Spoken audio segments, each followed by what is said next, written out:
Hey guys, it's Danny. Now, I am not a vegan, not a vegetarian, not dairy-free. As a matter of fact, I don't really have any specific dietary restrictions.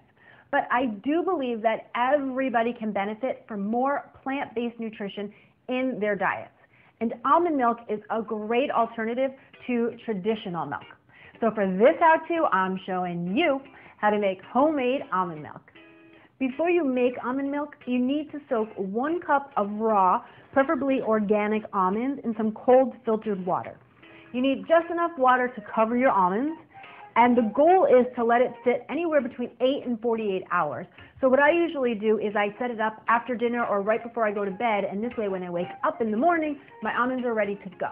What you'll notice is that once your almonds have soaked, they'll absorb some of that water and get really plump, just like these guys. So what you want to do is drain out the soaking liquid and then get the almonds into a blender. Now for every 1 cup of almonds that you have, you're going to need 4 cups of water. And again, just make sure that it's a water you'd be comfortable drinking. Now technically speaking, these are the only 2 ingredients you need to make almond milk, but I like to add a little bit of flavor and sweetness to my almond milk, so I also add 1 teaspoon of vanilla extract and 1 pitted date. Now, dates are naturally super sweet, so this is going to sweeten up our almond milk without having to use any processed sugars. And then just 1 little baby kiss of salt, which may seem weird, but the salt really brings out the sweetness of the vanilla and the date in the almond milk, and it just takes it right over the top. Then pop a lid on, and you're just going to blend this up for about a minute and a half, or until all the almonds have broken down, and you see that you've got a nice, light, creamy, frothy almond milk. Now remember, you can play with the flavorings as well. If you like a chocolate almond milk, you could add in a little cocoa powder. If you want it all to be a little sweeter, you could throw in an extra date or 2.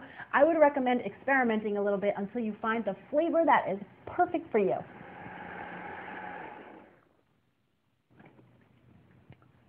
Perfect. It's light, it's frothy, it's exactly what I'm looking for. So what we need to do now is separate the almond milk from the almond pulp. So what I do is I take a fine mesh strainer, lay that on top of a 4-cup measuring cup, and then line it with a piece of cheesecloth.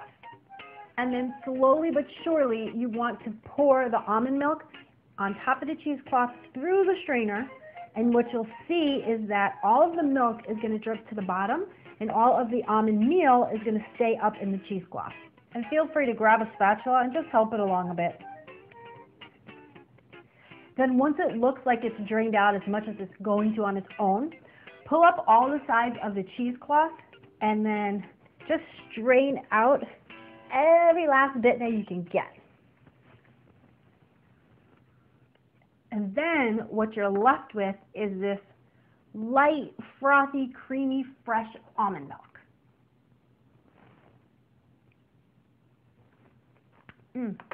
It's light, bright, clean, fresh, so much better than anything you're going to buy at the grocery store, and too easy not to try. From here, store it in any airtight container that you have.